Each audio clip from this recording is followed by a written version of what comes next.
لو بتاخد فوليك أسيد، استنى ثانية واسمعني كويس.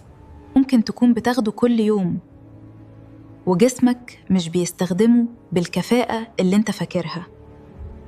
في جين صغير جدا في جسمك اسمه MTHFR، وظيفته يحول الفوليك أسيد للشكل النشط اللي الخلايا تقدر تستفيد منه. حوالي 1 من كل 3 عنده نسخة من طفرة في الجين ده، لكن بس نسبة أقل بكتير اللي نشاط التحويل عندهم بيقل فعلاً. خليني أطمنك، ده مش مرض، ومش معناه إن الفوليك أسيد وحش.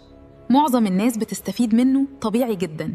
بس نهتم إمتى؟ لو عندك ارتفاع في الهوموسيستين أو إجهاض متكرر أو تاريخ جلطات بدري في العيلة، ساعتها بس نبدأ نسأل. والأهم من أي مكمل الأكل الحقيقي، سبانخ، بروكلي، عدس. الجينات مش حكم نهائي عليك، بس لما تفهم جسمك صح قراراتك بتختلف.